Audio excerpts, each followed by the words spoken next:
यहाँ पर सत्यार्थ प्रकाश से, उसके योग से हम सब प्रेरित हो रहे हैं। आज जो सत्र है सभी भावी देश के कर्णधारों का है, तो सभी को नमन, सभी आदरणीयों को मेरा सादर चरण स्पर्श। आइए तो आज का संध्या पाठ आरंभ करते हैं।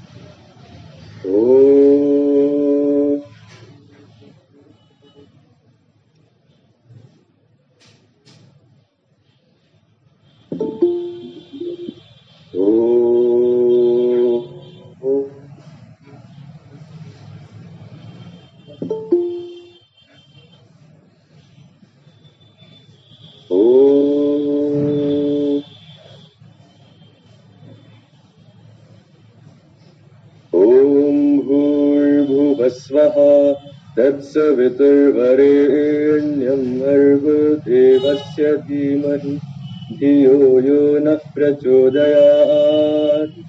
ॐ शन्नो देवीरभिष्टय आपो भवन्तु पीतये शय्योरभिस्रवन्तु नः। ॐ वाक् वाक्, ॐ प्राणः प्राणः, ॐ चक्षुश्चक्षुः, ॐ श्रोत्रं श्रोत्रम्, ॐ नाभिः, ॐ हृदयम्, ॐ कण्ठः, ॐ शिरः, ॐ बाहुभ्यां यशोबलम्, ॐ करतलकरपृष्ठे,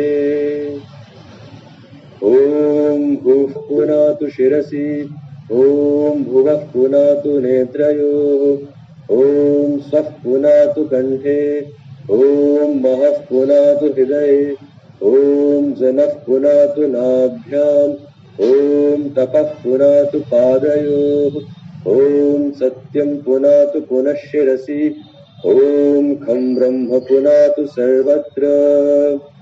ॐ भूः, ॐ भुवः, ॐ स्वः, ॐ महः, ॐ जनः, ॐ तपः, ॐ सत्यम्, ॐ घृतं च सत्यं चाभिधातपसोऽध्यजायत, ततो रात्र्यजायत, ततः समुद्रो अर्णवः, समुद्रादर्णवादधि संवत्सरो अजायत, अहोरात्राणि विदधद्विश्वस्य मिषतो वशी, सूर्याचन्द्रमसौ धाता यथा पूर्वमकल्पयत्, देवं च पृथिवीं चान्तरिक्षमथो स्वाहा।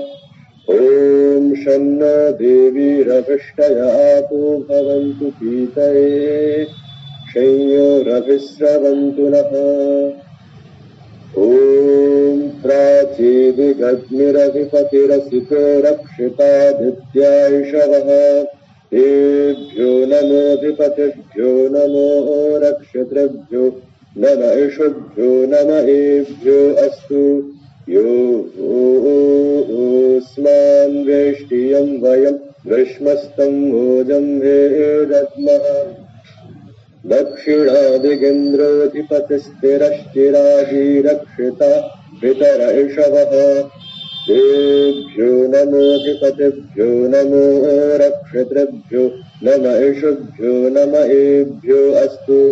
योऽस्मान् वेष्टियं वयं ग्रीष्मस्तं भोजं भेदद्मः, प्रतीचेदिग्वरुणोऽधिपतिः प्रदातुरक्षिता नमिषवः, तेभ्यो नमोऽधिपतिभ्यो नमो रक्षितृभ्यो नम इषुभ्यो नम एभ्यो अस्तु। योऽस्मान् वेष्टियं वयं ग्रीष्मस्तं भोजं भेदद्मः, उदीचेदिक् सोमोऽधिपतिः स्वजो रक्षिता शनिऋषवः, तेभ्यो नमोऽधिपतिभ्यो नमो रक्षितृभ्यो नम इषुभ्यो नम एभ्यो अस्तु। योऽस्मान् वेष्टियं वयं ग्रीष्मस्तं भोजं भेदद्मः, ध्रुवादिग्विष्णुरधिपतिः कल्माषग्रीवो रक्षिता वेरुध इषवः, तेभ्यो नमोऽधिपतिभ्यो नमो रक्षतृभ्यो नम ईशुभ्यो नम एभ्यो अस्तु यो स्मान् वेष्टियं वयं विष्मस्तं भोजन्धे दद्मः ऊर्ध्वादिबृहस्पतिरधिपतिश्रुत्रो रक्षिता वर्षमिषवः तेभ्यो नमोऽधिपतिभ्यो नमो रक्षतृभ्यो नम ईशुभ्यो नम एभ्यो अस्तु यो स्मान् वेष्टियं वयं विष्मस्तं भोजन्धे दद्मः ॐ उद्भयं तमसस्परिस्वः पश्यन्त उत्तरम् देवं देवत्रा सूर्यमगं मज्ज्योतिरुत्तमम् उदुत्यं जातवेदसं देवं वहन्ति केतवः दृशे विश्वाय सूर्यं चित्रं देवानामुदगादनीगं चक्षुर्मित्रस्य वरुणस्याग्नेः आप्राद्या पृथिवी अन्तरिक्षगं सूर्य आत्मा जगतस्तस्थुषश्च स्वाहा तच्चक्षुर्देवहितं पुरस्तात् शुक्रमुच्चरत् पश्येम शरदशतं जीवेम शरदशतगं शृणुयाम शरदशतं प्रब्रवाम शरदशतमदीनाः स्याम शरदशतं भोजश्च शरदशतात् ॐ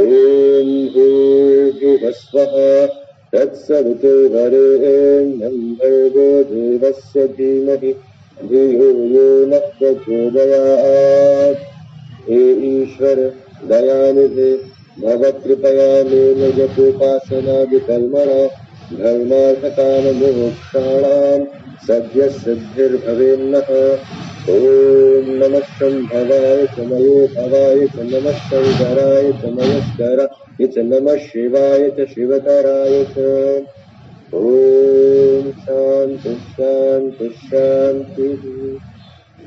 ओम। तो आज का जो सत्र है वो विशेषतया जो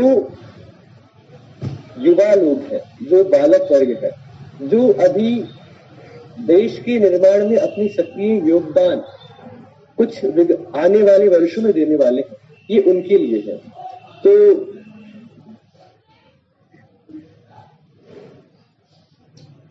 ओम जी।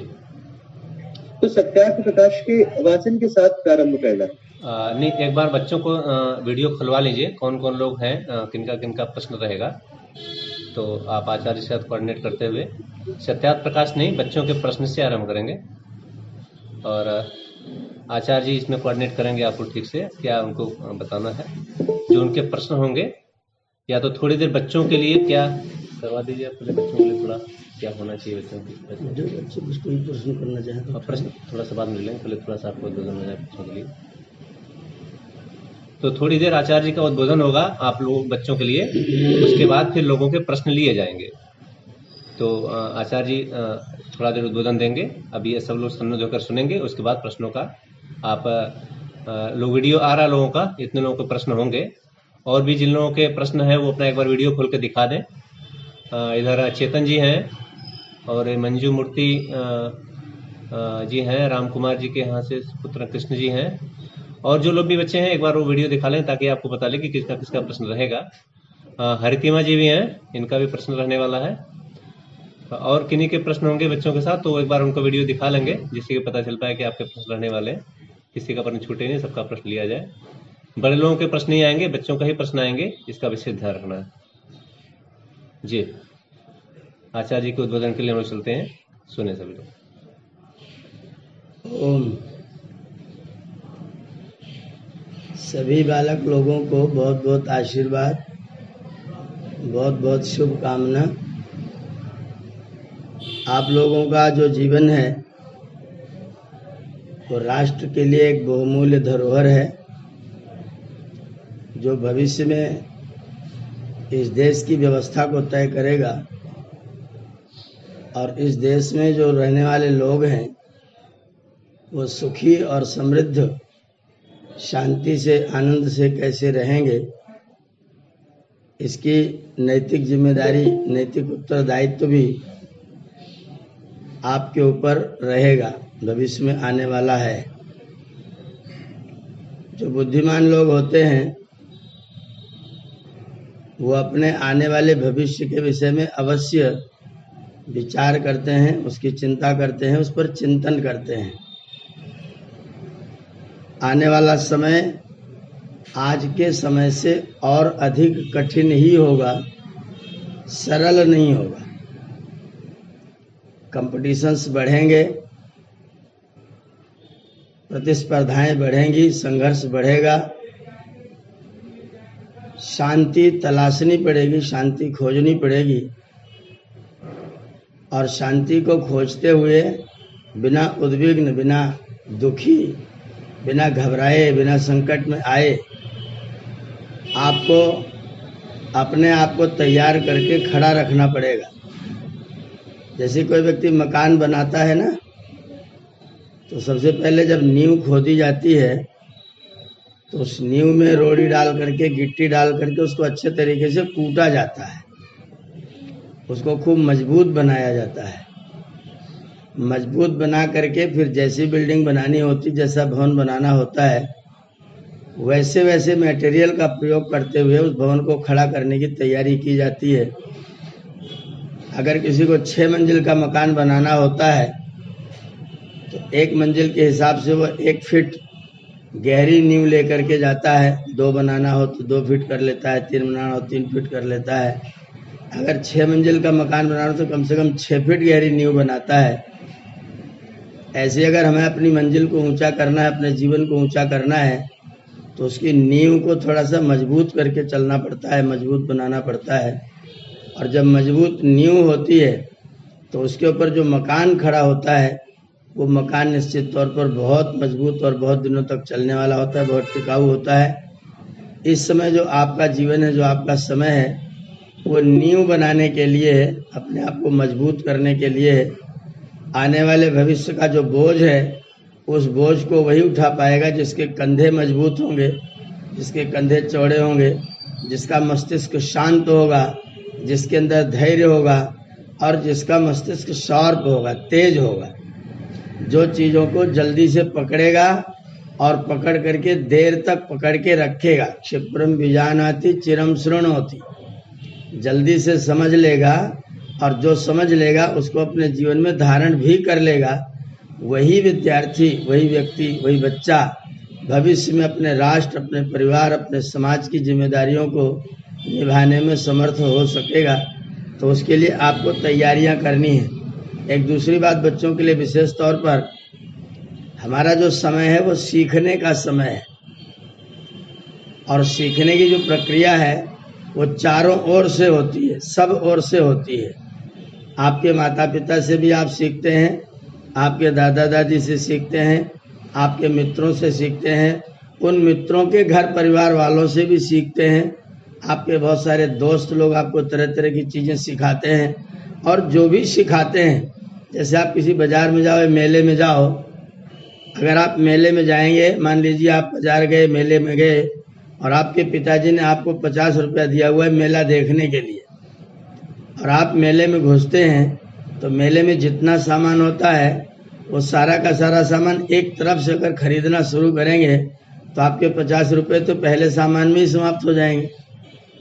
आपको मिला है 50 रुपया पूरा मेला देखने के लिए, तो आप उसमें से कितना खरीदेंगे, क्या क्या खरीदेंगे, ये आपको चुनना पड़ता है, आपको चयन करना पड़ता है कि मैं क्या खरीदूं जिससे अधिक से अधिक सामान आ जाए।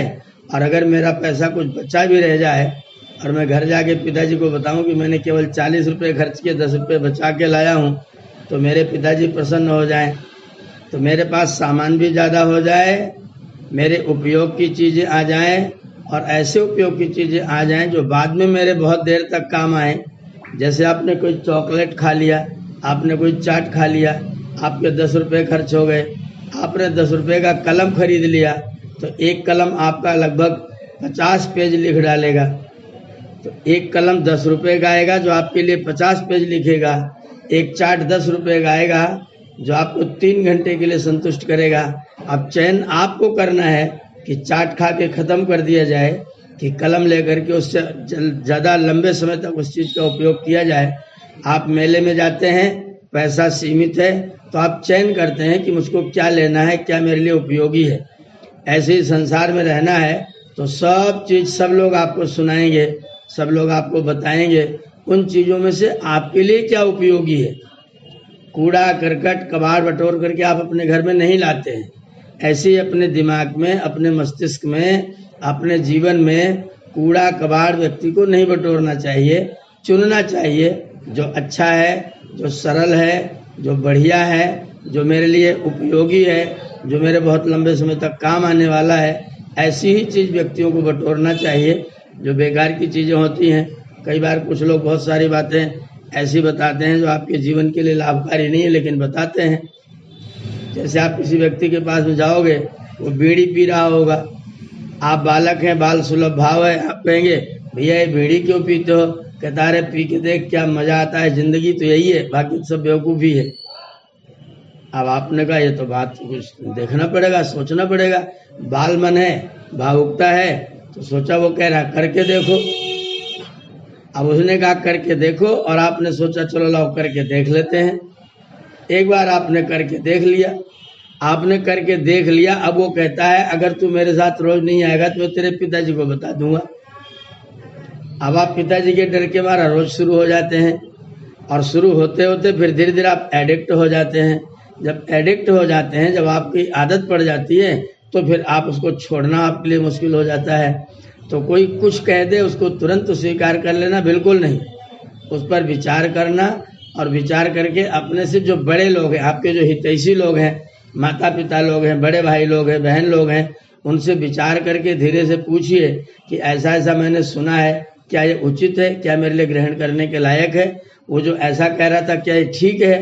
तो आपके जो हितैषी लोग होंगे वो आपको बताएंगे नहीं बेटा बिल्कुल भी ठीक नहीं है, तुम ऐसा कभी भी नहीं करना। तो इसलिए अपने माता पिता को मित्र के समान मान करके उनसे राय लीजिए, उनसे पूछिए।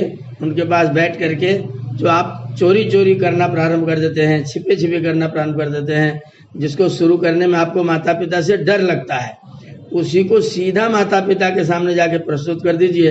पिताजी मैंने ऐसे सुना है, आपका इसमें क्या विचार है? तो पिताजी फिर आपको जो हितकारी बात है वो बताएंगे, वो सिखाएंगे। और जो हमारे माता पिता लोग, हमारे बड़े लोग जो हमारी हितकारी बातें बताते हैं, उन बातों को हम अपने जीवन में ग्रहण करके लाएंगे। इधर उधर की बातों को हम बटोरने की कोशिश नहीं करेंगे। हो सकता है बहुत सारी बातें असत्य चल रही हो सकता है बहुत सारी बातें ऐसी चल रही हों जो मेरे लिए उपयोगी नहीं है, और मैं दूसरे लोग उसको बता रहे हैं क्योंकि उनका ही ज्ञान वैसा है। अगर कोई व्यक्ति बाजार में आलू बेचने आया है तो आलू ही बेचेगा, अगर कोई साग बेचना है तो साग ही बेचेगा, कोई चाट की दुकान लगाए तो चाट ही बेचेगा। तो जिसके पास जो होगा वो वही प्रदान करेगा। लेकिन आपको क्या लेना है? जो कोई जो कुछ भी दे दे, जो कोई जो कुछ भी दे दे, आप वही स्वीकार नहीं कर लेंगे।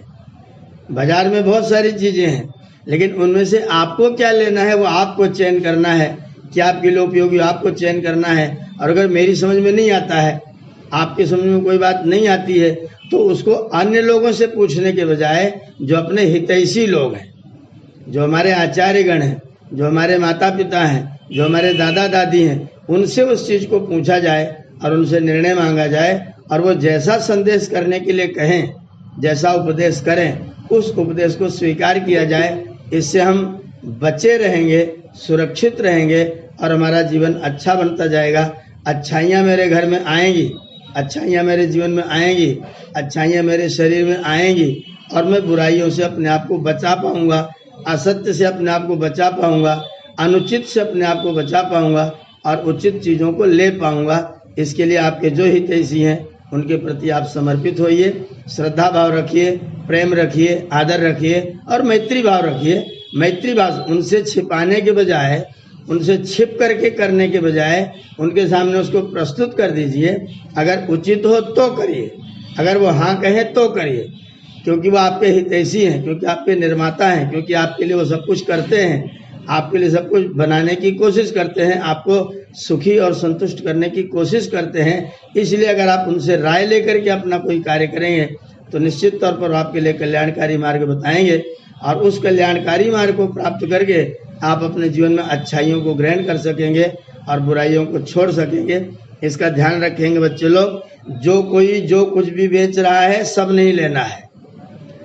जो लेना, जिसको छिपके करने की जरूरत हो रही, इसको छिपके करना पड़े, उसको अपने माता पिता और गुरुजनों के सामने सीधा प्रत्यक्ष कर देना है और अपने जीवन की नींव को मजबूत करके धैर्य पूर्वक अपने जीवन को संचालित करना है, जिससे आपका जीवन सुंदर बनेगा, आप श्रेष्ठ लोग बनेंगे और मेरा राष्ट्र, मेरा देश जो भविष्य में आपके कंधे पर आने वाला है, आपके सहारे चलने वाला है, मेरा वो देश सुखी होगा और उसके कारण से आप खुद भी सुखी होंगे। ये मेरा छोटा सा संदेश आपके लिए है। मैं सोचता हूँ कि बच्चे लोगों को अच्छा लगेगा। अगर आपके मन में कोई जिज्ञासा है, कोई बातचीत है, तो आप अपनी बातचीत को, जिज्ञासा को बिल्कुल अपना हितैषी मानते हुए, मित्र मानते हुए, हम कोई अजूबे नहीं है, कोई बहुत अलग लोग नहीं है और ऐसा भी नहीं कि आप कुछ कहोगे तो आपको डांटने लग जाएंगे, आपको कुछ कहने लग जाएंगे। एकदम निश्चिंत भाव से, निसंकोच होकर के, एकदम अपनी जो आपका जो बाल ज्ञान है, उस ज्ञान के आधार पर हम लोगों को थोड़ा सा ज्ञानी बनाइए और आप अपने बालपन को हमारे सामने प्रकट करिए। बहुत बहुत स्वागत, बहुत बहुत अभिनंदन। ओम। बहुत बहुत धन्यवाद आचार्य जी। ओम। तो यहाँ पर जो हमारे साथ जो हमारे सहवय हैं और जितने भी हमारे सहपाठी भी हैं, तो जो सहज आपके संशय है, जो आपके सहज प्रश्न है, चाहे वो सृष्टि क्रम से हो, चाहे वो भगवान है कि नहीं है, क्या भगवान ने सृष्टि बनाई तो उसका उद्देश्य क्या था, तो ऐसे जो सैद्धांतिक, जो फिलोसफिकल जो आपके डाउट्स होते हैं, आप वो भी यहाँ पर प्रस्तुत कर सकते हैं। और इसके साथ साथ जो आपके ऐसे डाउट्स होते हैं कि भगवान क्या पाप क्षमा करने वाला है, पाप क्षमा करेगा, क्या हमें क्या करना चाहिए, क्या खाना चाहिए, क्या नहीं करना चाहिए, तो इस तरह एक, जिसे हम कहते हैं, बहुत ही बड़े विषयों से, बहुत ज्यादा क्षेत्रों से जो आपके प्रश्न है, जो आपके सहज, जो आपकी जिज्ञासाएं हैं, वो बिल्कुल आप यहाँ पर उनका समाधान कर सकते हैं। तो स्वागत है। आप में से जो भी प्रश्न पूछना चाहे तो ऑडियो ऑन करके या फिर वीडियो भी ऑन करके आप प्रस्तुत कर सकते हैं।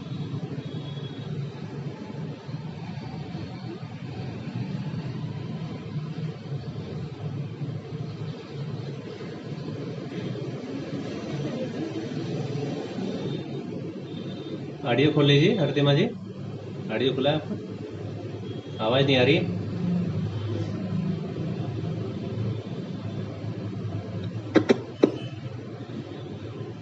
तो स्वागत है आपका।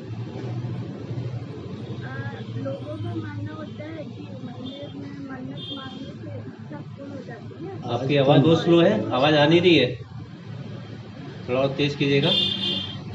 और कई लोग मंदिर जाते हैं तो उनका वो कहते भी है कि हमने यहाँ मन्नत मांगी थी और वो इच्छा पूर्ण हो गई, तो वो पूर्ण होती है उनके प्रयासों की वजह से, या वहाँ उनको कुछ कृपा मिलती है, या वहाँ पर मन्नत मांगने से, धागा बांधने से उनको कुछ उम्मीद?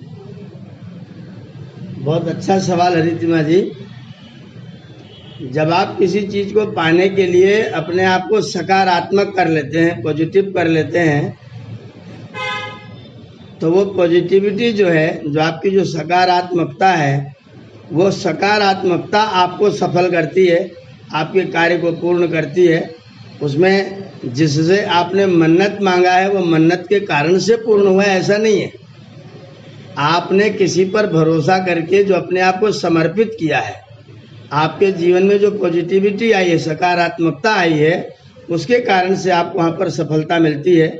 तो वहाँ पर मन्नत मांग करके, अपने से किसी को बड़ा मान करके, अपने आप को किसी के प्रति समर्पित मान करके, जो आप उसके अपने भावों को व्यक्त करते हैं और उसके अनुकूल आप क्रिया भी करना प्रारंभ, जब आपके जीवन में सकारात्मकता होती है तो आप उस तरह की क्रिया भी करना प्रारंभ कर देते हैं। और उस क्रिया के कारण, जैसे आपने कहा कि मैं परीक्षा देने जा रहा हूँ और हे परमात्मा मुझको आप पास कर देना। अब आप अपना जो ज्ञान है वो तो आपके पास में सुरक्षित है, वो तो आप प्रयोग करेंगे ही, साथ में आपने परमात्मा से सहायता भी मांग ली।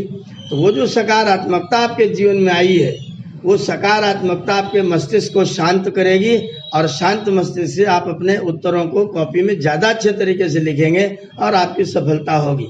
तो उसमें आपके अपना कर्तव्य कारण है, आपकी अपनी सकारात्मकता कारण है। और अगर आप उस परमात्मा ने, जिसको आप बड़ा मानते हैं, उसने जो रास्ते बताए हैं, जो सहज उपदेश दिया है, अगर उस उपदेश को आप अपने जीवन में स्वीकार भी करते हैं तो निश्चित तौर पर उसकी कृपा भी आपको अवश्य प्राप्त होती है। जिसके प्रति आप समर्पित होते हैं वो चेतन सत्ता है, वो परमात्मा है, वो प्रभु है, हमारे हृदय में विराजमान है, तो वो निश्चित तौर पर आपको अपने रास्ते पर बढ़ाने के लिए अपनी कृपा भी आपको प्रदान करता है और आप सफल होते हैं। लेकिन उसमें आपका प्रयत्न अधिक महत्व रखता है, उनकी कृपा साथ में जुड़ती है। बहुत अच्छे, धन्यवाद आचार्य जी। बहुत ही सुंदर आपका जो प्रश्न है, और आचार्य जी ने बहुत ही अच्छी तरह से इसका समाधान भी किया। तो अगला प्रश्न आमंत्रित है। नमस्ते आचार्य जी। जी ओम।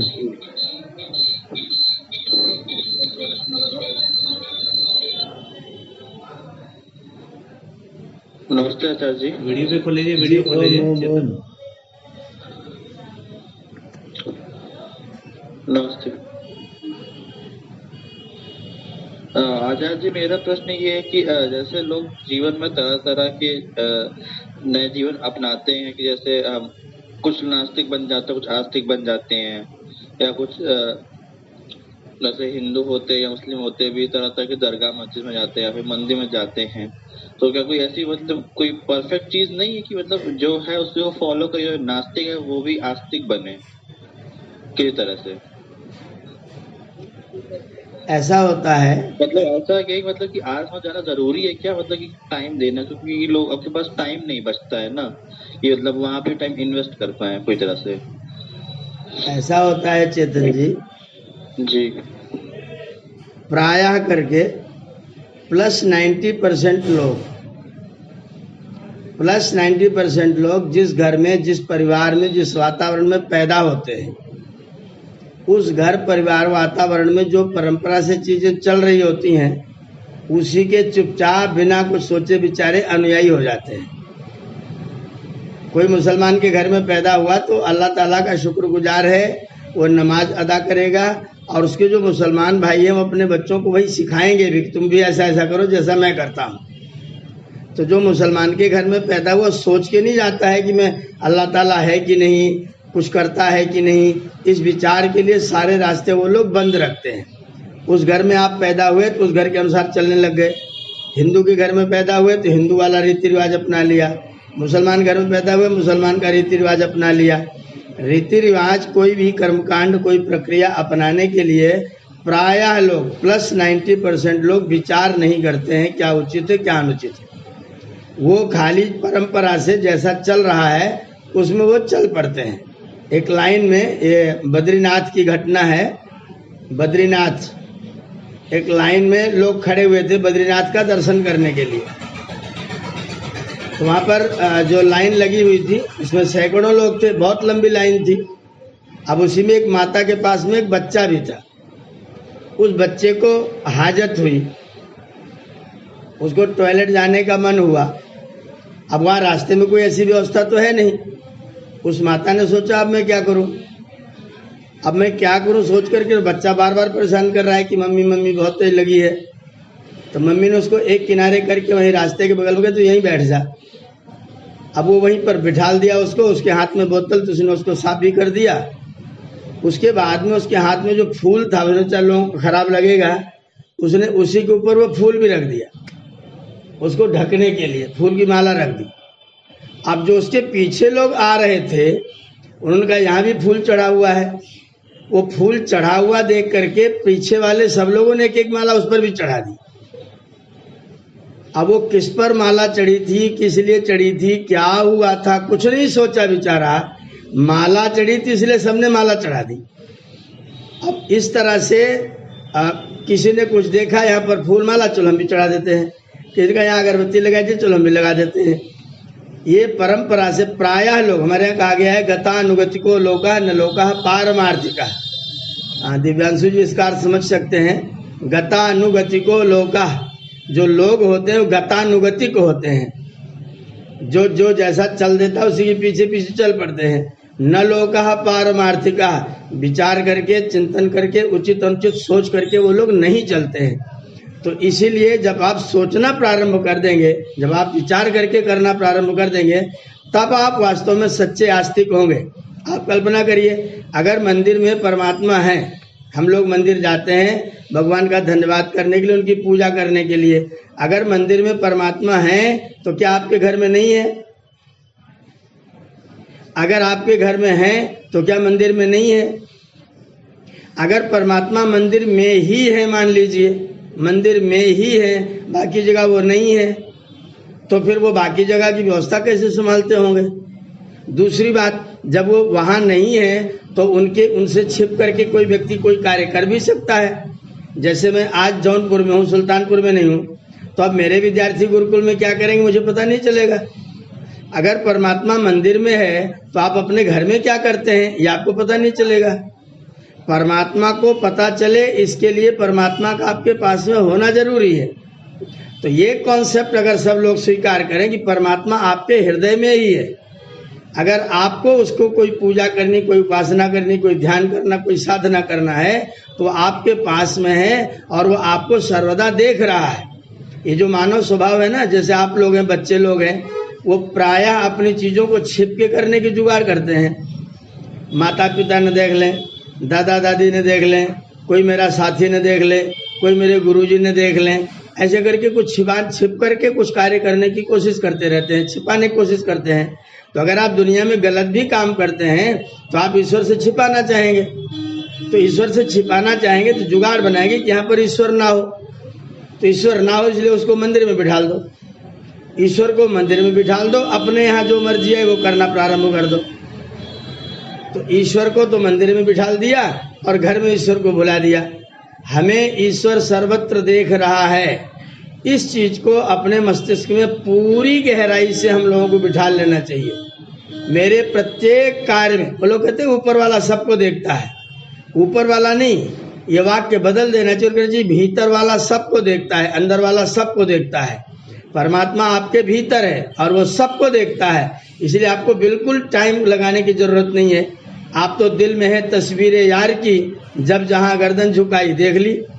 आपके हृदय में परमात्मा का वास है, आपके अंदर परमात्मा का निवास है, आप उसको अपने अंदर ही मान करके आप कभी भी उससे छिप करके कोई कार्य कर ही नहीं सकते। कोई बच्चा न समझे कि मुझे कोई नहीं देख रहा है, उसे हमेशा परमात्मा की नजर में वो है और परमात्मा की नजर से कभी भी बच नहीं सकता। अपने गुरुजनों की नजर से बच सकता है, माता पिता की नजर से बच सकता है, लेकिन ईश्वर की नजर से कभी नहीं बच सकता है। ये मान करके हम लोगों को आस्तिक होना चाहिए, ईश्वर को अपने हृदय में विराजमान स्वीकार करना चाहिए। इस कॉन्सेप्ट के अतिरिक्त जितने भी कॉन्सेप्ट दुनिया में संचालित हैं वे सब कहीं न कहीं किसी न किसी कोने से अपने को बचाने की जुगाड़ है, अपने को छिपाने की जुगाड़ है और छिप करके कुछ गलत करने की व्यवस्था है।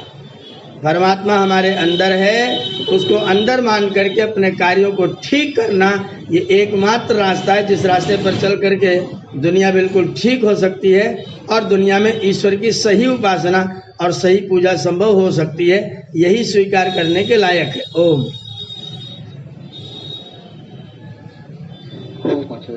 और एक और बात ये पूछनी थी कि जैसे किसी की मतलब काम धंधा ऐसा होता है कि किसी का 8 घंटे, किसी 10 घंटे, किसी का 24 घंटे का होता है और उसके पास भक्ति करने का या फिर किसी अलग से जुड़ने का वक्त नहीं है, तो क्या करे? भक्ति करने के लिए अलग से समय देने का कुछ भी मतलब नहीं है। भक्ति करने का मतलब होता है काम जो भी करो लेकिन ध्यान परमात्मा का रखो। जैसे आप कभी ट्रेन से यात्रा करते हैं, ट्रेन में बैठते हैं, ट्रेन स्टेशन पर खड़ी होती है, आप नीचे उतरते हैं, केला खरीदते हैं, पेपर खरीदते हैं, चाय लेते हैं, लेकिन आपका ध्यान कहाँ रहता है? आप हमेशा बार बार ट्रेन को देखते रहते, कहीं ट्रेन छूट न जाए। काम कर रहे हैं केला खरीदने का, चाय लेने का, लेकिन ध्यान ट्रेन पर है। ऐसे ही आप सब जितने कर्तव्य कर्म करते हैं, आप कर्तव्य कर्म करिए। उस कर्तव्य कर्म को ईश्वर देख रहा है ये समझ करके अपने कर्तव्य में कोताही मत करिए। जैसे मान लीजिए आपको किसी ने 8 घंटे के लिए अपनी कंपनी में नियुक्त किया, आपको 8 घंटा ड्यूटी करनी है। अगर आप उस 8 घंटे की ड्यूटी में अपने आप को बचाते हैं, आलस्य करते हैं, ड्यूटी नहीं करते हैं, बैठे रहते हैं, मालिक देखेगा तो करेंगे, नहीं तो नहीं करेंगे, अगर आप ऐसा करते हैं तो फिर आप चाहे 6 घंटा शंख बजाते हो मंदिर में बैठ करके, आप ईश्वर की भक्ति कदापि नहीं करते हैं। ईश्वर की भक्ति करने का मतलब है अपने कर्तव्यों का पालन संकल्प पूर्वक और दृढ़ता पूर्वक करना।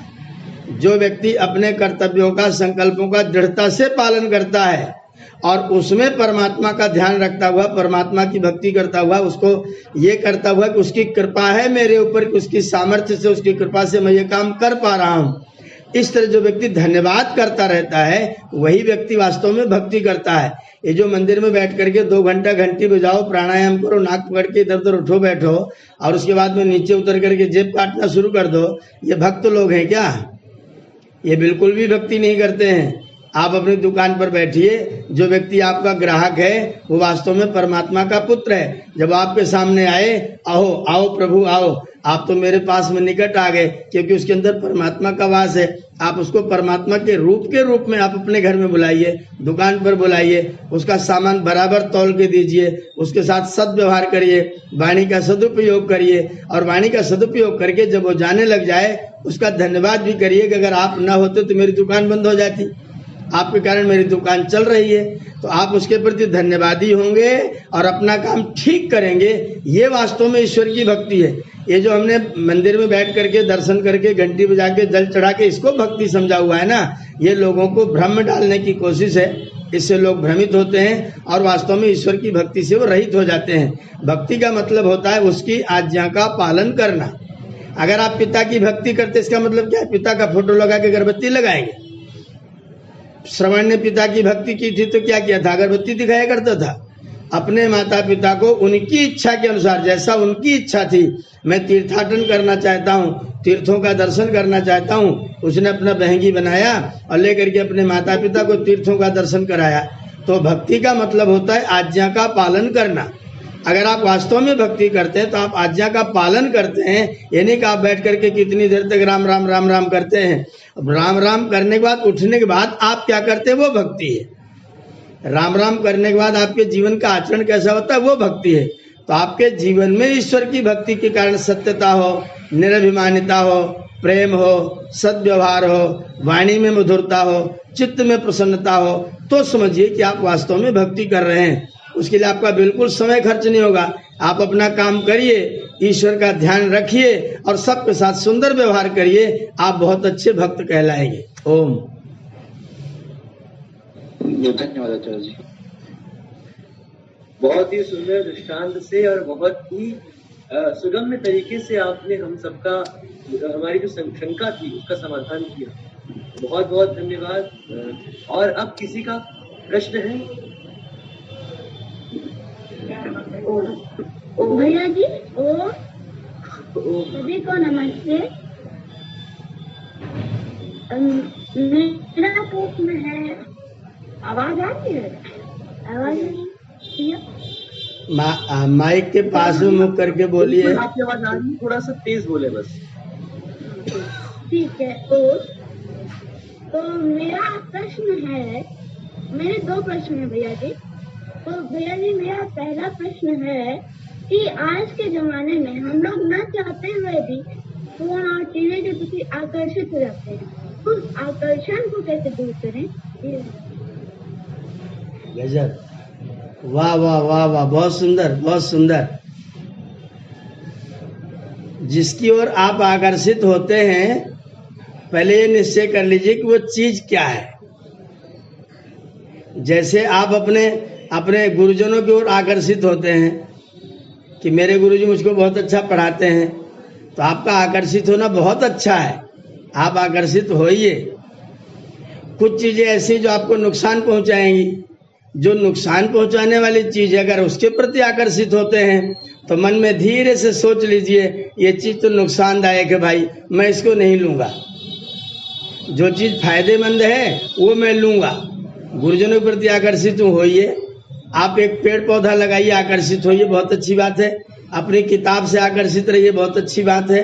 अपने स्वास्थ्य से आकर्षित रहिए, बहुत अच्छी बात है।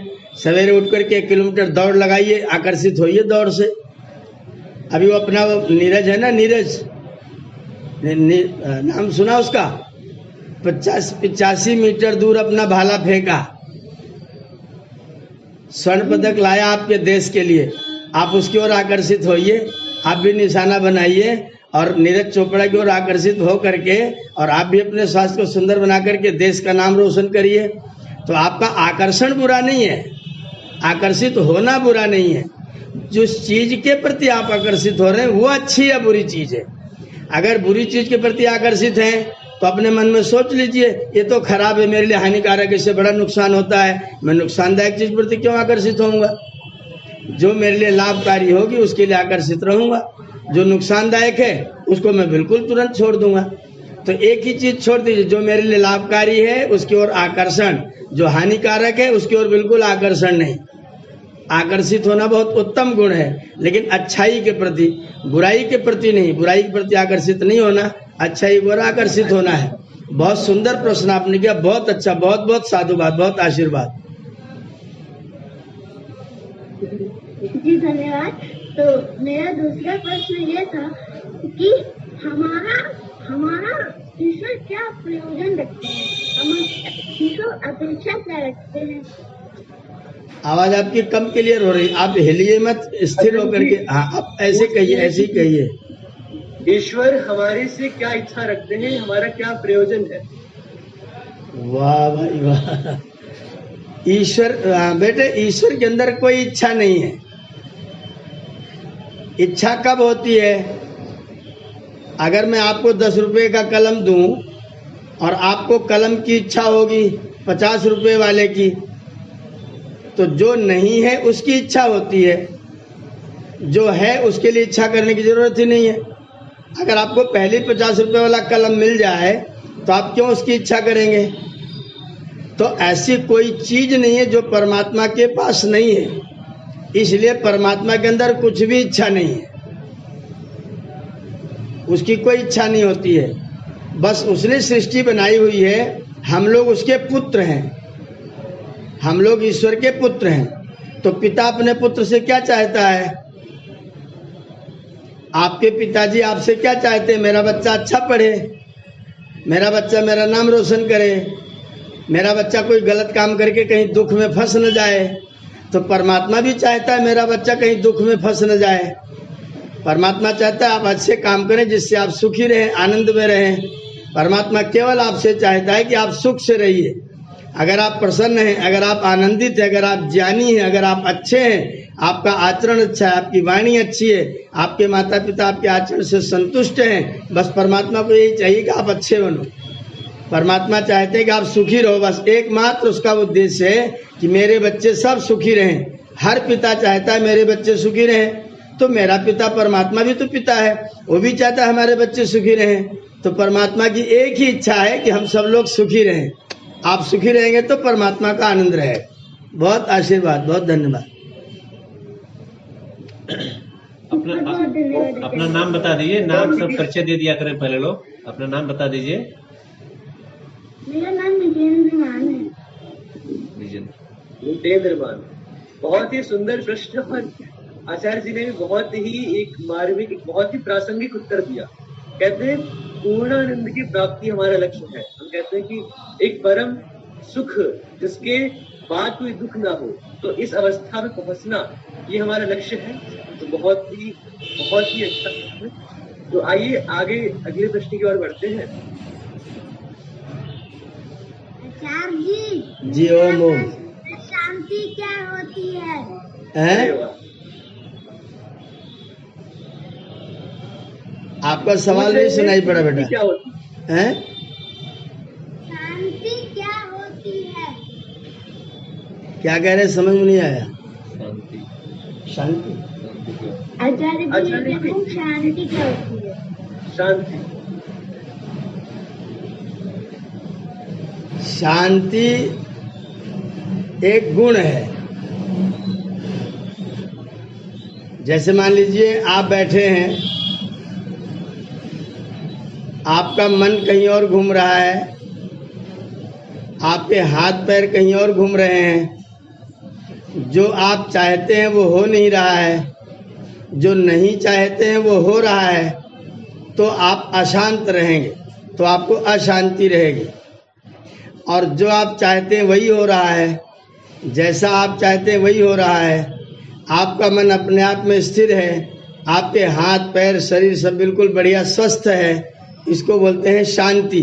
तो अगर शांति को परिभाषित करेंगे तो शरीर स्वस्थ हो, मन प्रसन्न हो और आत्मा बलवान हो, आत्मबल हो, ये तीनों जिसके पास में इकट्ठा होता है उसी के पास में शांति रहती है। शरीर पूरा स्वस्थ रहे, हाथ पैर आँख नाक कान कहीं कोई दर्द, कोई पीड़ा, कोई भूख, कोई प्यास, कोई तृषा क्षुधा ना हो, मन शांत रहे, मन अशांत ना रहे, किसी के प्रति बुरी भावना मन में ना आ रही हो, सबके प्रति सब कुछ अच्छा है ऐसा भाव आ रहा हो, और मैं जो चाहूँगा जैसा चाहूँगा, मैं अपने मेरे शरीर मेरे मन पर मेरा नियंत्रण है, मैं जैसा चाहूँगा जब चाहूँगा वैसा करूँगा, ऐसा करके अपने अंदर विल पावर हो, आत्मबल हो, ये तीनों जहाँ पर एकत्र हो जाते हैं वहीं पर शांति आ जाती है, उसी को शांति कहते हैं। ओम।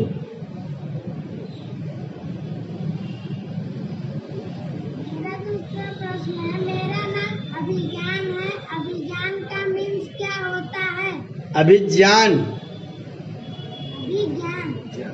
क्या ना, अभिज्ञान ना, ये अभिज्ञान जो है ना, ज्ञान, इसको आप अभिज्ञान बोलेंगे तो ज्यादा अच्छा, क्योंकि वहां पर ज और या दो अक्षर मिलकर के ज्या शब्द बना हुआ है, तो अभिज्ञान बोलेंगे। अभिज्ञान उसका उच्चारण ठीक नहीं है। ज्ञान का मतलब होता है जानकारी, जानना, नॉलेज, और अभि माने सब ओर से, सब चीज का। जिसके पास में बहुत सारा ज्ञान हो, बहुत सारा नॉलेज हो, जिसने सब तरह की चीजों का ज्ञान प्राप्त कर रखा हो, जूलॉजी जानता हो, बॉटनी जानता हो, फिजिक्स जानता हो, मैथ जानता हो, हिंदी संस्कृत सब कुछ जानता हो, जो बहुत सारा ज्ञान वाला है उसका नाम है अभिज्ञान।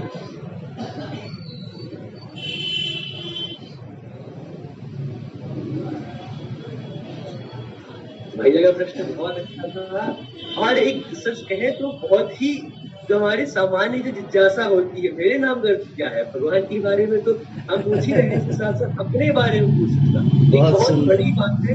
और इसी तरह पूछा शांति के बारे में, भगवान तो कहते हैं, भगवान तो शांति धाम है, और कहते हैं अभ्यास से तो कौनते वैराग्य से गृह्यते, अन्यथा योग सिद्ध नहीं होता। योग भी क्या है? चित्त की वृत्तियों का निरोध, अपने मन को शांत कर लेना। तो बहुत ही सुंदर प्रश्न, और जो छोटी उम्र में इतना बढ़िया प्रश्न पूछा आपने, बहुत बहुत साधुवाद, बहुत बहुत धन्यवाद। तो आइए अगले प्रश्न की ओर बढ़ते हैं। ये सत्र बड़ा अच्छा लग रहा है और बहुत ही ज्ञानमय है। आचार्य बहुत बहुत धन्यवाद। बहुत उत्तम। और कोई प्रश्न है? कोई है? बालक लोग तो आए।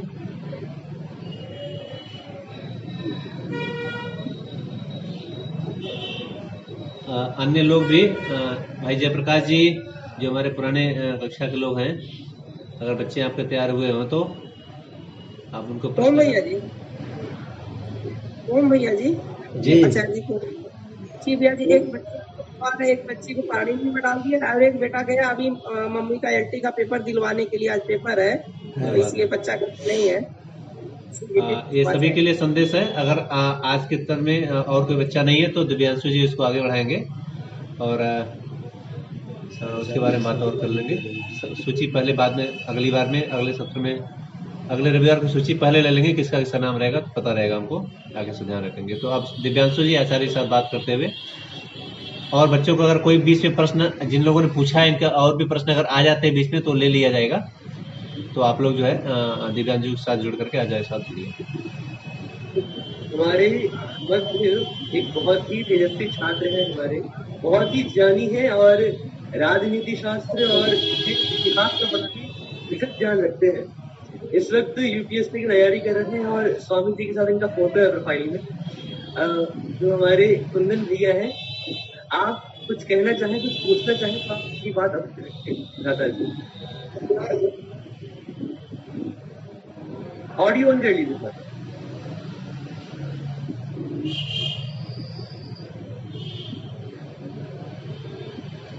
कुंदन का तो सुन पा रहे हैं?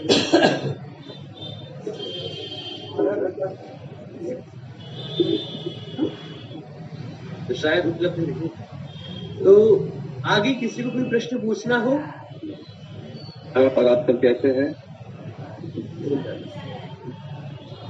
एक बार वीडियो भी खोल लीजिए कुंदन कुमार जी।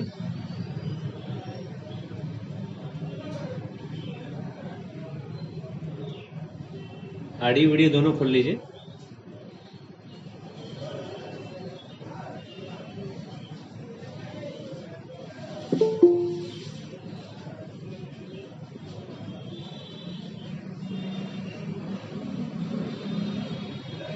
तो लगातार प्रश्न करिएगा। हाँ, आप कंटिन्यू रखिए, तब तक आ जाएंगे पीछे से।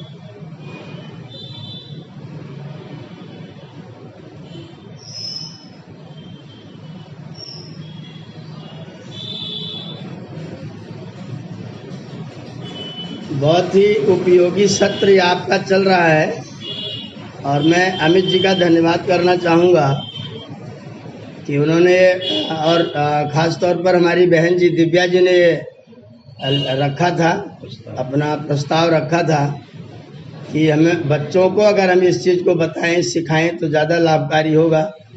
और उनके प्रस्ताव को डॉक्टर देवेंद्र जी और अन्य सभी लोगों ने बड़ा अच्छा समर्थन किया था कि यह बहुत अच्छा रहेगा, बालकों के लिए एक सत्र चले। और आज ये प्रथम ही दिन है, लेकिन मैं देख रहा हूँ कि बहुत ही उपयोगी सत्र है। न केवल बच्चों के लिए, बच्चों के मन में भी इस तरह के सवाल हैं जिनका जवाब उनके माता पिता को भी चाहिए। ये शांति क्या चीज़ है, कोई छोटा सवाल नहीं, बहुत बड़ा सवाल है। इसकी तलाश में तो व्यक्ति अपना जीवन व्यतीत कर देता है। और अगर ये बचपन में इस उम्र में शांति क्या है प्रश्न आता है तो निश्चित तौर पर बहुत गंभीर बात है। और ये हैं प्रश्न बच्चों के, ये बाल सभा है भले ही, लेकिन ये बाल सभा केवल बालकों के लिए है ऐसा मुझे आज देख करके तो नहीं लग रहा है। मुझे लगता है सभा सभी के लिए ही उपयोगी है, हम सब लोग इसका लाभ ले सकते हैं। और ख़ास तौर पर अगर हमारे बच्चे इसके साथ जुड़ते हैं, मैं प्रयत्न करूंगा कि बच्चों के स्तर पर आकर के बच्चों से बात करते हुए, बच्चों वाली बात करते हुए, और उनको इस तरह से ज्ञान से प्रेरित किया जाए, उनको कुछ समझाया जाए, उनको अच्छी बातें बताई जाएं। और निश्चित तौर पर सबसे अच्छी बात ये, अगर बच्चे इस कार्य को करते हैं तो उनके अंदर जो खुलापन आएगा, वो अपने विचार को व्यक्त करने की जो सामर्थ्य पैदा करेंगे, वो निश्चित तौर पर भविष्य के लिए अत्यंत लाभकारी होगा। हमने देखा है, एक हमारे यहाँ विधायक चयन करके आए तो मैंने उनको कहा कि आपको 2 लाइन धन्यवाद का बोलना है, तो विधायक जी एकदम से कपने लग गए। मुझे बोले भैया लिख करके दे दीजिए तो मैं बोल दूंगा, आप लिख करके दे दीजिए तो मैं पढ़ दूंगा। उसमें राजा भैया चीफ गेस्ट थे उस कार्यक्रम में। मैंने विधायक जी को कहा कि आप 2 शब्द ये आए हैं, इनका धन्यवाद कर दीजिए, आपके निमंत्रण पर ये आए हैं। वो बोले आप लिख दीजिए तो मैं बोल पाऊंगा, नहीं तो मुझसे नहीं बोला जाएगा। मैंने उनको 3 लाइन लिख करके दिया, वो 3 लाइन लिख के बोलने में भी उनका पूरा पजामा पैर में चिपक गया था, इतना पसीना हुआ था उनको। तो उस स्तर पर पहुंचने वाला व्यक्ति भी 2 शब्द बोलने में डरता है। अगर ये बाल सभा रविवार को साप्ताहिक रूप से इस तरह से चलती है तो जो भी बच्चे इसमें पार्टिसिपेट करते हैं, भाग ले रहे हैं, वो बच्चे निश्चित तौर पर भविष्य में अच्छा बोल सकते। जैसे प्रिय दिव्यांशु जी बहुत सुंदर संचालन कर रहे हैं, ये क्षमता हमारा प्रत्येक बालक प्राप्त कर सकता है। और एक बात याद रखिएगा, जो बोलता है उसी का बिकता है, जो बोलता है उसी का बिकता है। बाजार में जाओगे, आप जा रहे हैं बाजार में 15 रुपए किलो, 15 रुपए किलो, 15 रुपए किलो, अब आप तुरंत झुक जाते, देखिए 15 रुपए किलो क्या चीज़ है। वहाँ पहुँचोगे तो 15 रुपए किलो खराब वाला दिखाएगा और 30 रुपए किलो अच्छा वाला बताएगा। लेकिन अब दुकान तक पहुँच गए तो लेना है, तो भले ही 15 रुपए किलो तो उसके चिल्लाते चिल्लाते अब दुकान तक पहुँच तो गए। तो अगर आप बोलते हैं तो आपका बिकेगा, अगर आप मौन रहते तो आपका बिकने वाला नहीं है। तो अगर अपना माल दूसरों तक पहुंचाना है तो बोलना सीखना चाहिए, और बोलना सीखने का इससे अच्छा मंच और कोई आपको मिल नहीं सकता है। अच्छे लोगों के बीच में, बड़े लोगों के बीच में, अपने माता पिता के साथ में मिल करके अगर आप ये बोलने का अभ्यास करते हैं, आप 2 शब्द बोलते हैं, कोई प्रश्न करते हैं, कोई वाक्य बोलते हैं, प्रश्न करने से, जिज्ञासा करने से व्यक्ति के मन में विचार पैदा होता है, और विचार पैदा होगा तो फिर बोलने की भावना भी पैदा होगी। और आज अगर आपने बोलना प्रारंभ कर दिया तो आप भविष्य के अच्छे वक्ता, इसमें कोई 2 राय नहीं। तो ये बाल सभा हमारे सब बच्चों के लिए बहुत उपयोगी रहेगी, ऐसा मुझे आज की सभा को देखते हुए लग रहा है। थोड़ा सा शंका थी कि पता नहीं कैसा चलेगा, क्या होगा, और कुछ लोग कह रहे थे कि बच्चों के लिए क्या होगा, बच्चे आपकी बात कैसे समझ पाएंगे। लेकिन मैं समझ रहा हूँ कि बच्चे बात समझ रहे हैं, और ये सभा, इस तरह के प्रश्न, इस तरह के सवाल जवाब बच्चों को निश्चित तौर पर भविष्य के लिए प्रेरित करेंगे, उनका मार्गदर्शन करेंगे और यही बच्चे भविष्य के अच्छे वक्ता होंगे और हम सब की भावनाओं को ठीक से अभिव्यक्त कर सकेंगे। अगर इससे कुछ भी बच्चों को प्रेरणा प्राप्त हो सकी तो मैं इस कार्यक्रम को सफल समझूंगा और अपने आप को धन्य मानूंगा। अच्छा संचालन करने के लिए दिव्यांशु जी को बहुत बहुत शुभाशीष और मैं प्रयत्न करूंगा, कोशिश करूंगा, कामना करूंगा कि हमारे सभी बालक लोग जो हमारे परिवारों में बच्चे लोग हैं वो इस तरह सभा में जुड़े और अपनी बात को ढंग से व्यक्त कर सके। ओम। आचार्य नमस्ते। नमस्ते नमस्ते। चित्र खोलिए अपना। जो सुनता है, जो दिखता है वो भी दिखता है। तो पूजा कैसे करनी चाहिए? अपना नाम बताइए, परिचय दीजिए। आपका नाम क्या है? पल्लवी चौहान। पल्लवी चौहान। क्या करें? ईश्वर की पूजा कैसे करनी चाहिए? जी गुरु। बहुत सुंदर। पूजा शब्द का अर्थ है यथा योग्य व्यवहार, उचित व्यवहार, जैसा जिसके लिए उचित हो। जैसे मैं आपके घर में आऊं और आप मुझसे पूछेंगे कि आप क्या खाएंगे। कल मुझे जौनपुर आना था तो रास्ते में 8-10 बार फोन आया, आप क्या खाएंगे।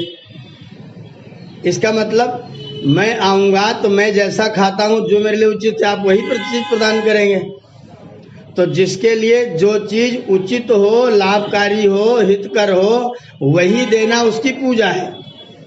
अगर आप कल्पना करिए कि ईश्वर के लिए क्या चीज हितकारी है। ईश्वर को आपके कपड़े चाहिए, ईश्वर को आपका दाल भात चाहिए, ईश्वर को आपको अगरबत्ती चाहिए। ईश्वर के नाक ही नहीं सूंघेगा क्या? पेट ही नहीं खाएगा क्या? ईश्वर के पास पेट है नहीं, नाक है नहीं, न उसने सूंघना न उसने खाना है, न माथा है कि आप उसको तिलक लगाएंगे। तू है निर्लेप नारायण, कहाँ चंदन लगाऊं मैं। अब ईश्वर की पूजा करने का मतलब होता है जो ईश्वर ने अपने संदेश हमको वेदों में प्रदान किए हैं, उन वेदों के संदेशों के अनुसार अपने जीवन को संचालित करना, ये ईश्वर की सच्ची पूजा है। जैसा जैसा ईश्वर ने कहा है वैसा वैसा उसको अपने जीवन में पालन करना, पहली बात। दूसरी बात यह है, जैसे मान लीजिए एक बाग है, उस बाग को लगाने वाला एक माली है। माली अपने बाग में पानी खोल करके और एक पेड़ के नीचे लेटा हुआ है। तब तक 2 आदमी उस बाग में आते हैं। एक आदमी माली जहाँ लेटा हुआ था वहीं बगल में बैठ करके कहता, वाह वाह, इस बाग का माली बहुत अच्छा है, बड़ा ज्ञानी है, पेड़ कितने सुंदर हैं, फूल कितने अच्छे हैं, कैसा कैसा क्यारी बनाई हुई है, ये माली बहुत अच्छा है। जो दूसरा यात्री था उसने वही बगल में खुरपी रखी हुई थी, वो उठाया और जहाँ पानी चल रहा था वहाँ एक आध जगह जहाँ पानी रुक रहा था, कट गया था, उस पानी को उसने बांधना शुरू कर दिया। जो रास्ते में रुकावट आ रही थी उसको हटाना शुरू कर दिया। इतने में जो माली था उसकी नींद खुल गई। अब जो नींद खुलेगी तो वो माली जो बैठ करके माली की प्रशंसा कर रहा था या जो माली का काम कर रहा था, उनमें से किससे प्रसन्न होगा, किसको ज्यादा खुशी देख करके खुश होगा? जो माली का काम करने लग गया था। तो मेरा परमात्मा माली है, उस परमात्मा ने दुनिया रूपी बहुत सुंदर बाग लगाया है। इस सुंदर बाग को जो व्यक्ति सुंदर बनाता है वो व्यक्ति ईश्वर की पूजा करता है। ईश्वर के बाग को, ईश्वर के संसार को जो सुंदर बनाता है, हमारे सारे प्राणी ईश्वर के पुत्र हैं, उन पुत्रों को संतुष्ट करता है। सारे वृक्ष वनस्पति ईश्वर के पुत्र हैं, उनको पानी लगाता है, उनका नया नया आरोपण करता है, धरती को हरा भरा रखता है, धरती को स्वच्छ रखता है। ईश्वर शुद्ध है, व्यक्ति धरती को शुद्ध करने की कोशिश करता है, अपने जीवन में शुद्धता रखता है, अपनी वाणी में सत्य का व्यवहार रखता है। ईश्वर दयालु है, वो भी दया करता है। ईश्वर परोपकारी है, वो भी परोपकार करता है। जो व्यक्ति माली का काम करता है, माली उसी से संतुष्ट होता है। यही ईश्वर की पूजा है। ईश्वर ने जो बाग लगाया उस बाग को ज्यादा अच्छा बनाइए, ये ईश्वर की पूजा है। ईश्वर की पूजा करने की इससे सुंदर, उत्तम और कोई व्यवस्था नहीं है और कोई पद्धति नहीं है। धन्यवाद। ओम। धन्यवाद आचार्य जी। मेरा दूसरी प्रश्न भी होगा। हेलो जी रविंद्र नमस्ते जी। आचार्य जी। ओम। वीडियो खोल लीजिए अर्जुन जी, वीडियो खोल लीजिए। आचार्य जी, साइंस और ईश्वर में से कौन ज्यादा एक्यूरेट होता है? साइंस और ईश्वर में से कौन ज्यादा एक्यूरेट होता है? साइंस से आप क्या समझते हैं? साइंस से हम दुनिया को समझते हैं। नहीं, जो आप जिसको आप साइंस कह रहे हैं वो परिभाषा क्या है? वो साइंस की क्या परिभाषा है? जहाँ तक मैंने पढ़ा है साइंस में तो बोलते हैं science is the way to know about this world correctly. मतलब आप किसी वस्तु को जिस चीज द्वारा जानते हैं वो साइंस है। हाँ। तो आपने सिद्ध कर दिया कि कौन एक्यूरेट है। साइंस के द्वारा आप ईश्वर को जानते हैं तो एक्यूरेट कौन हुआ? साइंस एक तरीका है, साइंस एक पद्धति है, साइंस एक मेथड है और उस मेथड से हम ईश्वर को जानते हैं तो एक्यूरेट तो ईश्वर ही है। साइंस तो साधन है। साइंस ईश्वर के पास जाने का साधन है, ईश्वर को जानने का साधन है और ईश्वर उसका लक्ष्य है, ईश्वर उसका एम है, ईश्वर उसका गोल है। साइंस का गोल है ईश्वर। साइंस एक साधन है, साइंस एक पद्धति है, उस साइंस से हम ईश्वर को जानते हैं। एक्यूरेट ईश्वर है, उस एक्यूरेट ईश्वर को हम साइंस के द्वारा जानने की कोशिश करते हैं। ओम। ओम। गुरु जी। जी। आचार्य जी, योग में तमाम बच्चे जुड़े हुए हैं, ये लड़का साइंस के परिभाषा बता रहा है। हाँ जी, हाँ जी, बताइए बताइए। सुव्यवस्थित क्रमबद्ध ज्ञान को ही विज्ञान कहते हैं। नाम दीजिए, अपना नाम बताइए। सुव्यवस्थित क्रमबद्ध ज्ञान को ही विज्ञान कहते हैं। अपना नाम बताइए। सचिन। अपना परिचय दीजिए। मेरा नाम सचिन है, मैं क्लास 10th में पढ़ता हूँ। क्या विज्ञान की क्या परिभाषा बताए? क्रमबद्ध ज्ञान को विज्ञान कहते हैं? ये विज्ञान ही नहीं, सुव्यवस्थित क्रमबद्ध ज्ञान को ही विज्ञान कहते हैं। सुव्यवस्थित हाँ, क्रमबद्ध ज्ञान को विज्ञान कहते हैं। विज्ञान कहते हैं और उसी विज्ञान से विज्ञान स्वरूप परमात्मा को जाना जाता है। जी। तो विज्ञान साधन हो गया और परमात्मा उसका गोल हो गया, परमात्मा उसका लक्ष्य हो गया। विज्ञान के द्वारा हम परमात्मा को जानते हैं और सुव्यवस्थित क्रमबद्ध जो ज्ञान है वो विज्ञान है। उस विज्ञान से हम प्रभु को जानते हैं, ईश्वर को जानते हैं। आचार्य जी, मेरा जो और प्रश्न उत्पन्न हो गए हैं। हाँ बताइए बताइए। आचार्य जी, मेरा पहला प्रश्न तो ये है कि लोग कहते हैं कि बच्चों में भगवान का रूप होता है, तो सिर्फ बच्चों में ही भगवान का रूप क्यों होता है? मैं तो कहता हूँ हर वस्तु में होता है, परंतु सब लोग कहते हैं कि बच्चों में होता है, तो ये क्या है? बच्चों में ही क्यों? आपका क्या शुभ नाम है? मेरा नाम मितेंद्र है। उपेंद्र?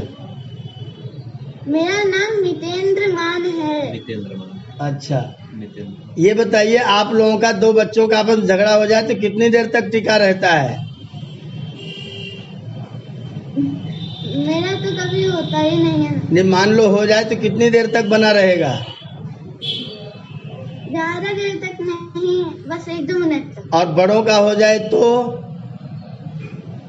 4-5 साल तक भी चल सकता है। तो इसीलिए बच्चों में भगवान रहते हैं, क्योंकि उनका झगड़ा ज्यादा देर तक नहीं टिकता है। जो जितना सरल, जितना सहज है, वही उसी में भगवान बसते हैं। जो जितना बनावटी है, उसमें भगवान उससे दूर हो जाते हैं। इसीलिए बच्चों में भगवान होने की बात कही जाती है, क्योंकि बच्चे बच्चे रहते हैं, जल्दी झगड़ा करते, तुरंत भुला देते, फिर से दोस्ती कर लेते हैं। जो जितनी जल्दी चीज को भुला दे वो उतना सरल, और जो जितना सरल उसमें उतना ही परमात्मा का वास। इसीलिए बच्चों में परमात्मा का वास बताया जाता है। आचार्य जी नमस्ते। जी नमस्ते नमस्ते। जी मेरा नाम निखिल यादव है। मैं कक्षा वीडियो खोलिए, वीडियो खोल लीजिए। एक प्रश्न पूछना चाहता हूँ। दर्शन दो प्रभु, दर्शन दो। जी जी जी। नाम क्या बोला? निखिल यादव। जी हाँ, बोलिए बोलिए निखिल। जी मैं आपसे एक प्रश्न पूछना चाहता हूँ कि ईश्वर कितने प्रकार के होते हैं? ये तो बहुत खतरनाक प्रश्न है। No no no kinds in ईश्वर। No kind. ईश्वर में कोई काइंड नहीं है, कोई प्रकार नहीं है। ईश्वर का कोई प्रकार हो ही नहीं सकता। जिसका प्रकार होगा वो ईश्वर हो ही नहीं सकता। जिसमें प्रकार होगा वो ईश्वर नहीं हो सकता। ईश्वर में कोई प्रकार हो नहीं सकता। इसलिए ईश्वर का कोई प्रकार नहीं, एक ही है बस। जी धन्यवाद धन्यवाद। समापन का समय हो रहा है प्रियांशु जी। साधना जी आ रही है क्या? वीडियो खोल लीजिए एक बार।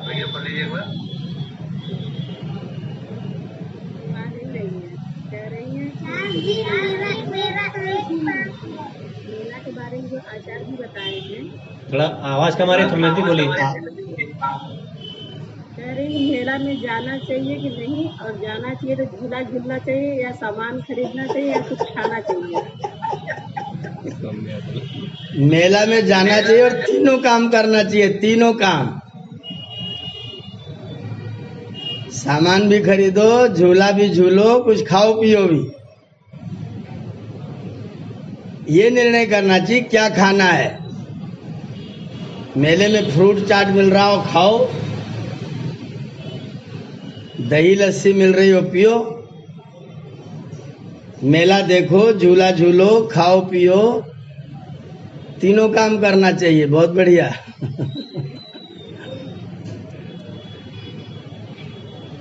फोटो दिखा रही है उनका, वीडियो खोल लीजिए। अच्छा,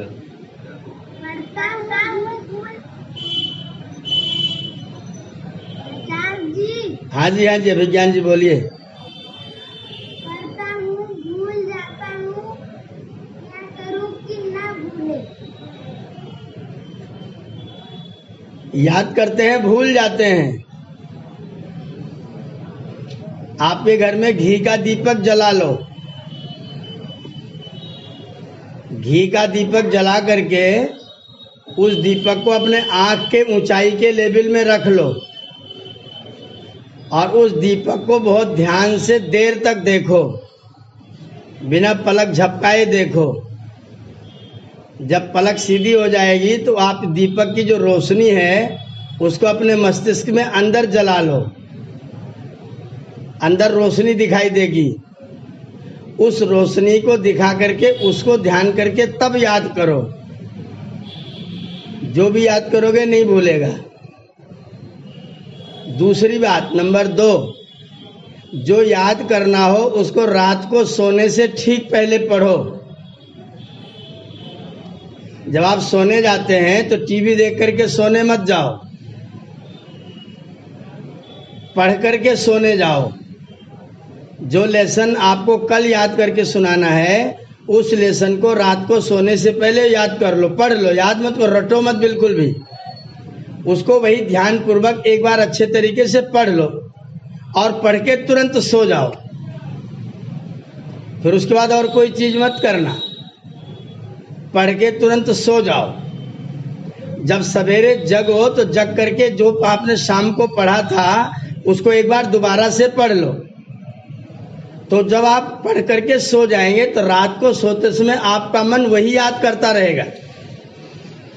जो आप शाम को छोड़ देते हैं रात भर मन वही काम करता है। तो आप सोते रहेंगे, मन आपका पाठ याद करता रहेगा। सवेरे उठ के एक बार दोहरा लेना, फिर कभी नहीं भूलोगे, ध्यान रहेगा, हमेशा याद जल्दी हो जाएगा। दोनों तरीके अपनाओ, देर तक याद रहेगा। बहुत बढ़िया, बहुत सुंदर। इतनी गंभीर चर्चाएं चलती है इस मीटिंग पर आमतौर पर। आज बच्चों के स्तर पर और बहुत ही जो नैसर्गिक जो प्रश्न होते हैं याद नहीं होता।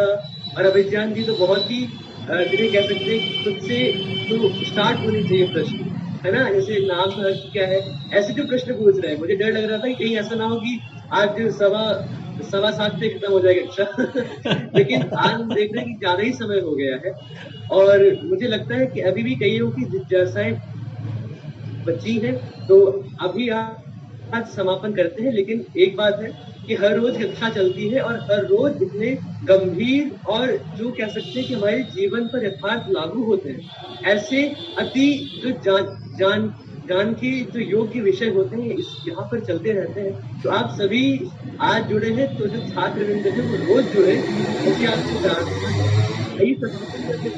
आदेश होता है। आपका प्रश्न नहीं है दिव्यांशु महाराज, आपका कोई प्रश्न नहीं है, आप कोऑर्डिनेट कर रहे हैं इसका मतलब आपके पास प्रश्न नहीं है, ऐसा थोड़ी है। आप अपना प्रश्न ले आइए।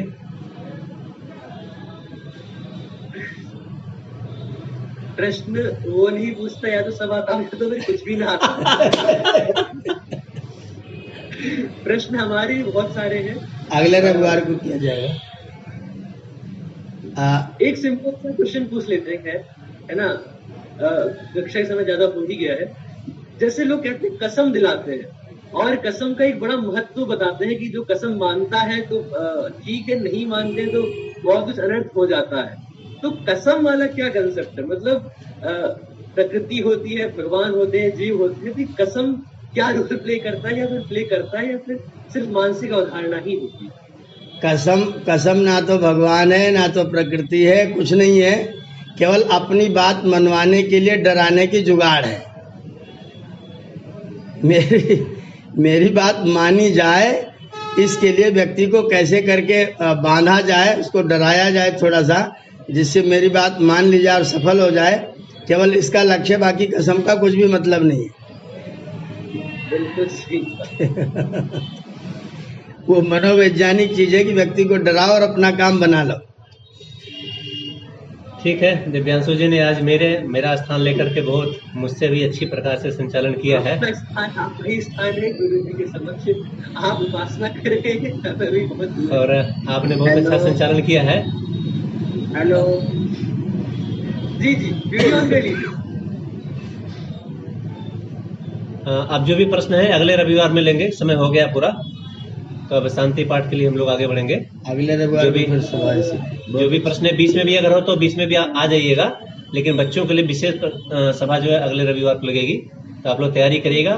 और दिव्यांशु जी और लोगों से भी आग्रह कर लेंगे कि जो लोग रोज कक्षा में जुड़ते हैं, उनके घर में भी बच्चे हैं, उनको भी तैयार करें, उनको भी प्रश्न लेकर के आए। जब यहाँ पूछेंगे और बोलेंगे तो बोलने योग्य बनेंगे, जैसा आचार्य जी ने कहा, तब उनके मंच पर चढ़कर उनके हाथ पैर नहीं कांपेंगे और वो अपनी बात रख पाएंगे, बोल पाएंगे। जो बोलता है उसका बिकता है, आचार्य जी ने बता दिया है, समझा दिया है। तो ये सभी बच्चे सभी के घरों में करें। हमारे बहुत सारे प्रश्न ऐसे आए हैं जो बड़े लोग प्रश्न करते हैं, ये बहुत बड़ी बात है ये, और यहाँ से आरंभ होगा तो हमको लगता है कि आगे सभी के लिए, सभी परिवारों के लिए बहुत अच्छा होगा। तो बहन दिव्या जी के लिए ढेर सारा साधुवाद है, उनके इससे भी ज्यादा जो है आचार्य जी का और आपका साधुवाद है कि आप लोगों ने ये हमारी वो समझी भावना, क्योंकि बच्चा, लोग कहते हैं कि तो बच्चा है समझेगा नहीं, लेकिन मैं समझती हूँ अगर आप बच्चों से बात करें, बड़े लोग अगर ये सोचते तो बहुत सारी उनकी टेंशन भी दूर होती है और बच्चों को भी बहुत कुछ मिलता है। उन्हें भी, बच्चा तो गर्भ से सीखता है, ये मेरा अपना अनुभव है। और कसम के लिए दिव्यांशु ने अभी एक क्वेश्चन पूछा, तो ज्यादातर बच्चों को दूसरे बच्चे बहुत ब्लैकमेल करते हैं। इनके साथ भी एक बार हुआ कि अलमारी में इनको जो पैसे मिलते थे मैं उसमें रख दिया करती थी और विद्यालय चली जाती थी कभी कभी, या किसी कार्यक्रम में दिव्यांशु आस पड़ोस के बच्चों के साथ बैठ करके टीवी देखते, तो बच्चों ने और इन्होंने दिखाया कि मेरे पास देखो इतना पैसा है, और तो उन बच्चों ने इनको कसम दी बचपन में और कहा कि दिव्यांशु ये पैसे दे दो, मुझे बहुत जरूरत है। और जब ये नहीं माने तो कहा कि तुम्हारी मम्मी के लिए कुछ हो सकता है, मर सकती है तुम्हारी मम्मी, और दिव्यांशु ने वो पैसे दे दिए। अब भैया मैं आई एक दिन, मेरी अलमारी खोली, पैसे गायब। अब मेरे लिए तो बहुत बड़ी बात कि इनके पिताजी से पूछा तो इन्होंने कहा मैंने नहीं लिया। मैंने दिव्यांशु से पूछा, उनसे कह दिया गया था, कसम दी गई थी कि बताना नहीं। तो मैं इनसे पूछ रही बार ये चुप है। अब मैं बहुत परेशान, मेरे लिए मैंने कहा और कोई निकाल ही नहीं सकता है, पैसे कहाँ चले गए, और ये चुप भी रहे। मैं बहुत रोने लगी कि मेरा बच्चा ऐसे करने लगेगा, और इनको बहुत मेरा दुख, उस समय मुझे क्रोध नहीं आ रहा था, लेकिन बहुत दुख हो रहा था। मेरा बच्चा कैसे कर सकता है, मेरी सारी साधना असफल हो गई। तो फिर मैंने इनको बहुत पूछा, मैंने कहा बेटा बताओ तुमने वो पैसे क्या किए, लेकिन ये बता नहीं रहे बेचारे कि कहीं मम्मी ना मर जाए। तो फिर जो है मैंने इनको अपनी कसम दी, जब इन्होंने बहुत तड़पता हुआ मुझे देखा रात में बहुत देर तक, तो ये मेरे पैरों पे अपना सर रखे और कहा मम्मी मैं नहीं बताऊंगा आपको कि मैंने पैसे लिए हैं, मैंने दिए हैं मैं बताऊं, लेकिन बचपना होता है उतना, तो किसी को जरूरत थी वो वापस कर देगा तो दे देंगे। तो वही चीज थी, तो शायद दिव्यांशु को याद आई कि बच्चों के साथ बहुत सारी बातें होती हैं। अक्सर विद्यालय में भी हम देखते हैं कि बच्चे एक दूसरे को कह देते हैं, तो एक दृढ़ संकल्प होती है, कसम दृढ़ संकल्प लेना चाहिए कि अच्छी बातों के लिए, कि हम कभी बुरे कामों को नहीं अपनाएंगे, एक दृढ़ संकल्प है। लेकिन इस प्रकार की कसमों को नहीं मानना चाहिए, जो प्रतिज्ञाएं होती अच्छी हैं। तो बच्चों के लिए ये विशेष संदेश था। तो बच्चे गर्भ में भी सीखते हैं, आपके हमारे आचरण भी सीखते हैं। तो उन माता पिता को बहुत बहुत साधुवाद जिन्होंने एक आवाहन पे बच्चों को लाए, और अमित जी का तो मैं कितना भी धन्यवाद करूं कम है, जिन्होंने हमारी बात को इतना मान दिया। और सभी बच्चों को भी बहुत सब प्रेम आशीष, और आचार्य जी को तो सादर चरण वंदन कि उन्होंने बहुत ही अच्छे से बच्चों को समझाया, और निश्चित रूप से ये सत्र सफल हुआ, इसके लिए हम ईश्वर का बहुत बहुत धन्यवाद करते हैं। तो ऐसे ही ये मेरा भी बहुत सारा धन्यवाद दीदी, और सभी आचार्य लोगों को मेरा भी बहुत सारा धन्यवाद। और मितेंद्र मान ने अपने क्वेश्चन अपने आप से ही पूछे, हमने एक दो कहे कि ये पूछ तो उन्होंने नहीं पूछे हैं। आचार्य जी अमित जी ये हमारी छोटी बहन है मंजू मूर्ति जी, एक बहुत अच्छा राष्ट्र नायक आपको जल्दी ही मिलेगा। मितेंद्र मान बहुत ही अच्छा बच्चा है और बहुत अच्छा, और मंजू मूर्ति जी भी बहुत एक जो है अच्छी है, शिक्षिका है, समाज को बहुत कुछ दे रही है, आचरण से सिखाती है बच्चों को। तो ये बहुत सफल शुरुआत करी है। वास्तव में मितेंद्र भी थोड़ा आजकल दूर हो रहे थे टीवी और ऑनलाइन क्लास के चक्कर में, ये सत्यार्थ प्रकाश लेकर के आज बैठे थे कि अच्छा माँ मैं इसको एक बार फिर से पढ़ तो लूं, मुझसे कोई पूछ देगा तो मैं क्या करूंगा। तो एक बहुत मुझे अच्छा लगा अंदर से, ये नहीं उठा रहे थे आजकल अपनी ऑनलाइन पढ़ाई और टीवी वगैरह में, थोड़ा मोबाइल में इतना काम ही दे दिया जाता है। तो फिर ये लेकर के बैठे जब, तो मुझे बहुत हार्दिक प्रसन्नता हुई है, हार्दिक आभार। ठीक है, बहुत अच्छा है। अब एक हफ्ते का समय अपने पास है। सभी जो लोग कक्षा करते हैं रोज, वो अपने बच्चों को तैयार करें। और जो बच्चे आज लगभग 10 लोग पार्टिसिपेट किए हैं इस प्रश्न में, मैंने सारा नोट किया हुआ नाम के साथ, तो ये सारे लोग जो है और अच्छी तैयारी करेंगे एक हफ्ते के लिए, और सब लोग अगले कक्षा में, सब लोग अगले रविवार को अच्छे ढंग से आएंगे। और हमको लगता है कि सभी लोग बहुत अच्छा प्रदर्शन करेंगे, बहुत अच्छा चलेगा आगे। तो आज के सत्र को यहाँ पर विराम देंगे। दिव्यांशु मोहन जी शांति पाठ करके आज के सत्र का समापन करेंगे, और उनका विशेष प्रश्न भी रह गया है जो आगे अभी वो आएगा, क्योंकि इनके अंदर बहुत संभावना है। इनके बारे में जो लोग नहीं जानते बता दें कि आचार्य कुलम हरिद्वार जो पतंजलि का अपना है, उसके ये पिछले 10वीं बोर्ड के टॉपर रहे हैं, और पूरे भारत में तीसरा स्थान इनका रहा, 497 नंबर ला करके। 499 मैक्सिमम था और 497 नंबर इनका था। और इनकी विशेष योग्यता है, इनको पूरा श्रीमद् भगवद गीता कंठस्थ है, और योग के बहुत से और भी ग्रंथों के बहुत सारी चीजें कंठस्थ हैं। विज्ञान का इनका अपना एक अलग समझ पकड़ है, जिसके कारण से इतने नंबर इनके आते हैं। और योग के ये एक्सपर्ट हैं, बहुत सारे कठिन आसनों के, कभी करके भी दिखाएंगे आप लोगों के बीच में, कभी कक्षा लगाएंगे यहाँ पर इसी सत्र में। तो इनकी विशेष योग्यता है, तो ये कक्षा का संचालन आगे भी करते रहेंगे। और आइए दिव्यांशु के साथ शांति पाठ करते हुए आज के सत्र को समापन करते हैं। बहुत ही आभार भरा शांति पाठ करते आइए। ओम द्यौः शान्तिः अन्तरिक्षं शान्तिः पृथिवी शान्तिरापः शान्तिरोषधयः शान्तिः वनस्पतयः शान्तिर्विश्वे देवाः शान्तिर्ब्रह्म शान्तिः सर्वं शान्तिः शान्तिरेव शान्तिः सा मा शान्तिरेधि ॐ शान्तिः शान्तिः